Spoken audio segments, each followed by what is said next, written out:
আপনার শত্রু যদি আপনাকে কষ্ট দেয়, শত্রুর কারণে আপনি খুব কষ্টে থাকেন, তাহলে শত্রুর নাম বাংলাতে লিখে সূরা লাহাব পড়ে শত্রুর নামের উপরে যদি আপনি ফু দিতে পারেন, আপনার শত্রু জীবিত থেকেও মৃতর মতো, মুর্দারের মতো থাকবে, হা করে তাকিয়ে থাকবে, কিছুই করতে পারবে না। আপনার শত্রু তারের মতো সোজা হয়ে যাবে এবং শায়েস্তা হয়ে যাবে, আপনার কোনো ক্ষতি আর জীবনে করতে পারবেন না। এটি খুব পরীক্ষিত এবং শ্রেষ্ঠ আমল। শুধুমাত্র সূরা লাহাব পড়ে শত্রুর নামের উপরে ফু দিবেন, ইনশাআল্লাহ এই পাওয়ারফুল শ্রেষ্ঠ সহজ আমলটি বার করে দেখুন।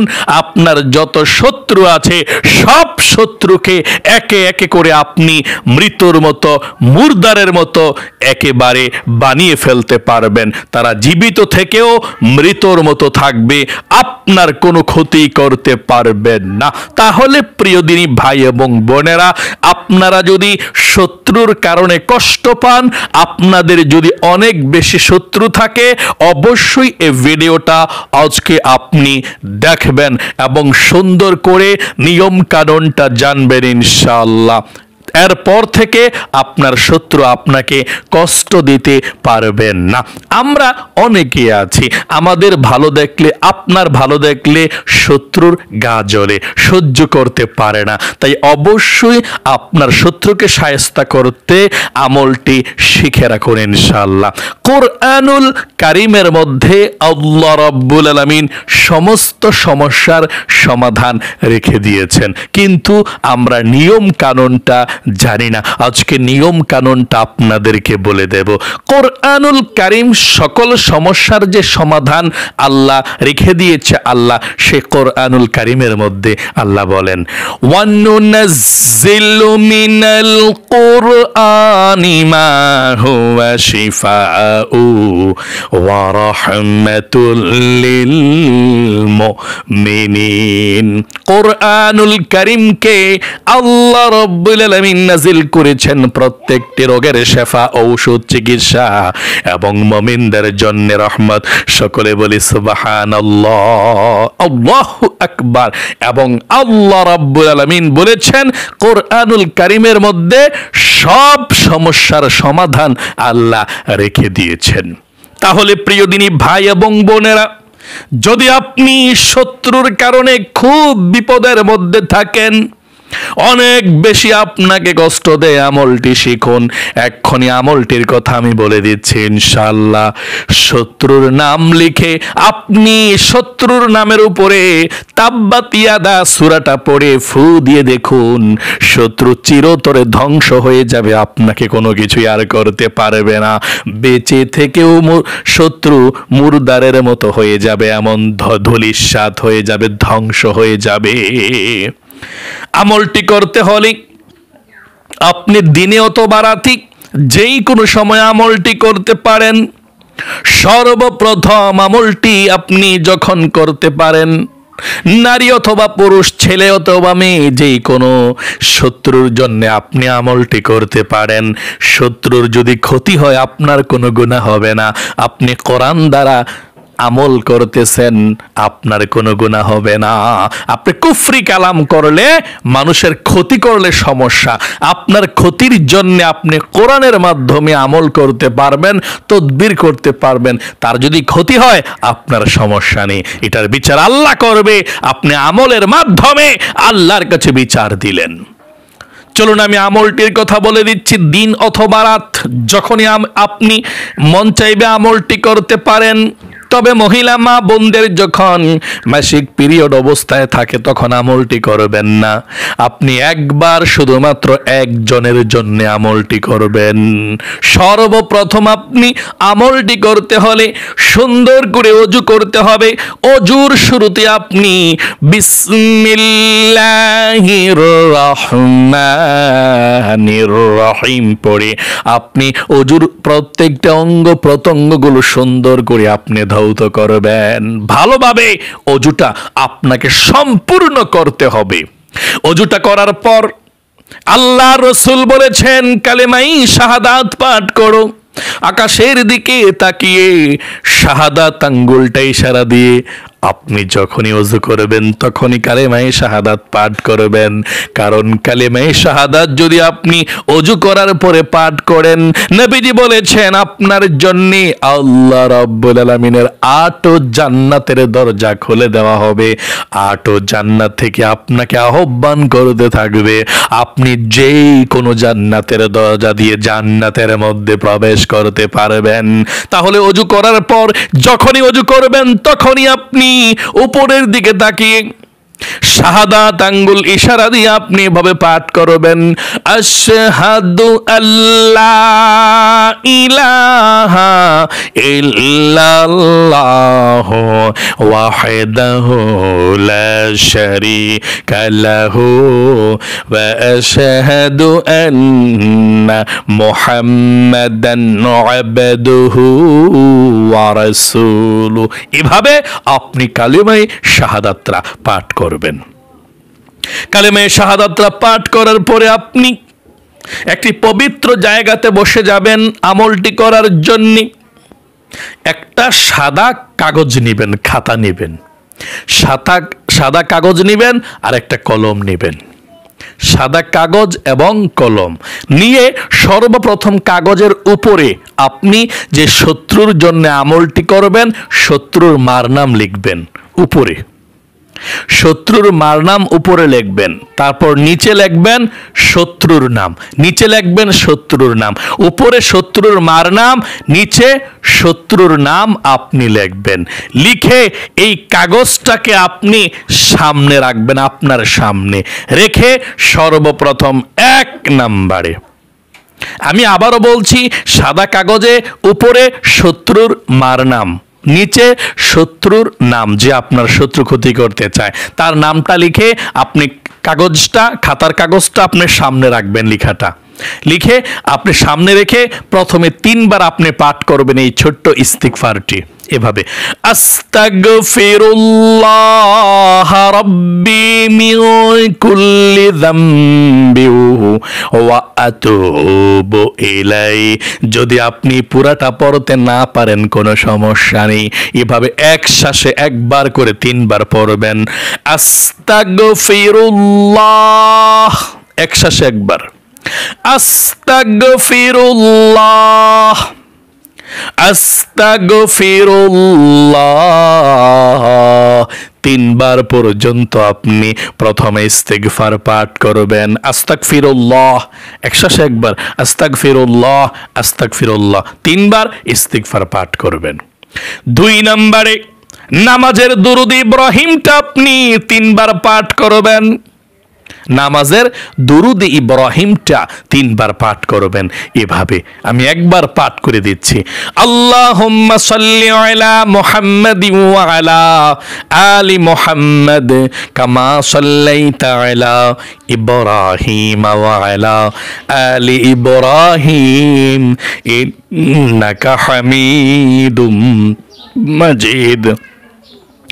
اللهم بارك على محمد وعلى آل محمد كما باركت على إبراهيم وعلى آل إبراهيم إنك حميد مجيد। এভাবে 3 বার দুরূদ ইব্রাহিম পাঠ করবেন, 3 বার ইস্তিগফার, 3 বার দুরূদ ইব্রাহিম। 3 নম্বরে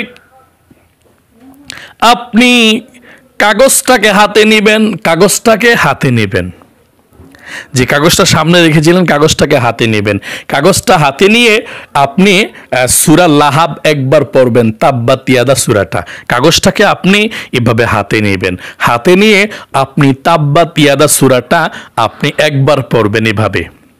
প্রথমে আউযুবিল্লাহ পড়বেন, পরে আর আউযুবিল্লাহ দরকার নেই, শুধু বিসমিল্লাহ। হ্যাঁ, আউযু বিল্লাহি মিনাশ শাইতানির রাজিম, বিসমিল্লাহির রহমানির রহিম। تبت يدا أبي لهب وتب ما أغنى عنه ماله وما كسب سيصلى نارا ذات لهب وامرأته حمالة الحطب في جيدها حبل من مسد। এভাবে আপনি সূরা লাহাবটা তেলাওয়াত করবেন একবার, এবং তাব্বাত ইয়াদা পাঠ করবেন একবার। একবার পাঠ করার পরে আপনি শত্রুর মার নাম এবং শত্রুর নাম নিয়ে আপনি লেখাটার উপরে একটা ফু দিবেন। মানে একবার সূরা লাহাব পড়ে আপনি শত্রুর মার নাম এবং শত্রুর নাম নিয়ে আপনি একটা ফু দিবেন, শত্রুর মার নাম এবং শত্রুর নামটা নিয়ে। মনে করেন যে আমি একবার সূরা লাহাব পড়লাম, তারপরে আমি শত্রুর মার নাম নিলাম। যেমন আম্বিয়ার ছেলে আব্দুল্লাহ, এর জন্য আমি আমলটি করতেছি, এরকম করে মানে শত্রুর মার নাম নিবেন একবার, এভাবে আপনি ফু দিবেন। আমি আবারও সুন্দর করে বুঝিয়ে বলছি, আপনি সূরা লাহাব একবার পড়বেন কাগজটাকে সামনে রেখে, তারপর আপনি সূরা লাহাব তাব্বাত ইয়াদা পড়ে আপনি উচ্চারণ করবেন শত্রুর নাম, শত্রুর নাম তার মার নাম উচ্চারণ করবেন। বলবেন যে শত্রুর মার নামটা নিয়ে বলবেন, রহিমার ছেলে শত্রু আব্দুল্লাহর জন্য আমি আমলটি করতেছি। তারপর আপনি শত্রুর মার নাম এবং শত্রুর নামের উপরে একটা ফু দিবেন। আবার দ্বিতীয়বার সূরা লাহাব তাব্বাত ইয়াদা পড়বেন, আবার আপনি শত্রুর মার নাম নেবেন, অমুকের ছেলে অমুকের জন্য আমি আমলটি করতেছি নামটা নিয়ে আপনি আবার এভাবে ফু দিবেন। এভাবে তৃতীয়বার পর্যন্ত আপনি শত্রুর মার নাম এবং শত্রুর নাম নিবেন সূরা লাহাব পড়ে। এভাবে 3 বার পর্যন্ত নাম নিবেন এবং 3টা বার পড়বেন, পড়া ফু দিবেন। এভাবে আপনি কাগজের মধ্যে 3 বার দোয়াটি মানে সূরাটি পড়ে 3টি বার কাগজের মধ্যে ফু দিবেন। ফু দিয়ে আপনার কাজ হলো যে 3 বার দুরূদ শরীফ পাঠ করবেন সর্বশেষ। 3 বার কতবার দুরূদ শরীফ পাঠ করবেন সর্বশেষ? দুরুদে ইব্রাহিম 3 বার পড়বেন। পড়ার পরে আপনি এই কাগজটিকে একেবারে 1 হাত মাটির নিচে দাফন করে দিবেন। যখন কাগজটিকে আপনি 1 হাত মাটির নিচে দাফন করে দিবেন, তখন আপনি আল্লাহকে বলবেন যে আল্লাহ, আমার শত্রুর সব চক্রান্তকে মানে ষড়যন্ত্রকে মাটির নিচে দাফন করে দিলাম, তুমি উচিত শিক্ষা দিও। মানে আল্লাহর কাছে বলবেন আর কি যে আল্লাহ, আমার শত্রুর সব চক্রান্তকে মাটির নিচে আমি দাফন করে দিলাম। দেখবেন ইনশাআল্লাহ এই আমলটি একটি শত্রুর জন্য করে দেখুন, আপনার শত্রু বেঁচে থেকেও লাশের মতো বেঁচে থাকবে, মাটির নিচে তার সব ধূলিসাৎ হয়ে যাবে, মাটির নিচে তার সব চক্রান্ত চলে যাবে, হা করে তাকিয়ে থাকবে, কিছুই করতে পারবে না। তাহলে প্রিয় দিনী মহিলা মা ও বোনেরা, ভাই বোনেরা, আশা করি খুব সুন্দর করে বুঝতে পেরেছেন। আমি আবারও সংক্ষিপ্তভাবে বলে দিচ্ছি, যারা আপনাকে খুব কষ্ট দেয়, জ্বালা যন্ত্রণা করে, আপনার শত্রুর কারণে আপনি খুব কষ্ট পাচ্ছেন, এই শত্রুর চক্রান্ত থেকে আপনি বাঁচতে চাচ্ছেন, শত্রুর সমস্যা থেকে আপনি বাঁচতে চাচ্ছেন, ষড়যন্ত্র থেকে, তাহলে আপনি সর্বপ্রথম ওযু করবেন। ওযু করে পবিত্র হয়ে যে কোনো সময়, দিন অথবা রাত, তারপর একটা কাগজ নেবেন। আপনি কাগজের মধ্যে, সাদা কাগজের মধ্যে কলম দিয়ে বাংলাতে লিখলে চলবে, আরবিতে পারলে আরবিতে, না পারলে বাংলাতে। শত্রুর মার নাম উপরে, শত্রুর মার নামটা উপরে, নিচে লিখবেন বাংলাতে শত্রুর নামটা নিচে লেখা, তারপর আপনি সামনে রাখবেন। সামনে রাইখা আপনি 1 নম্বরে 3 বার ইস্তিগফার পাঠ করবেন, একশ্বাস একবার আস্তাগফিরুল্লাহ আস্তাগফিরুল্লাহ আস্তাগফিরুল্লাহ। 2 নম্বরে দুরুদে ইব্রাহিম নামাজের দুরুদরা 3 বার পাঠ করবেন। 3 নম্বরে আপনি ওই কাগজটাকে সামনে নিয়ে, হাতের মধ্যে নিয়ে আপনি 3টা ফু দিবেন, 3 বার পাঠ করবেন। মনে করেন যে একবার আমি সূরা লাহাব পড়ছি, তাব্বাত ইয়াদাটা একবার পড়া ওই শত্রুর মার নাম নিয়ে, শত্রুর নামটা নিয়ে বলতে হবে যে আল্লাহ, অমুকের ছেলে অমুকের জন্যে আমি আমলটি করতেছি, আমার শত্রুর জন্যে, এবার ফু দিবেন। তারপর আবার 2 নম্বরে সূরা লাহাব পড়বেন, পড়া বলবেন আল্লাহ, অমুকের ছেলে অমুক আমার শত্রুর জন্য আমি আমলটি করতেছি, ফু দিবেন। আবার 3 নম্বরে আপনি 3 নম্বরে আবার একবার সূরা লাহাব পড়বেন, পড়া আবার বলবেন যে আল্লাহ অমুকের ছেলে অমুকের জন্য আমি আমলটি করতেছি, আবার এই নামটির উপরে ফু দিবেন 3 বারে।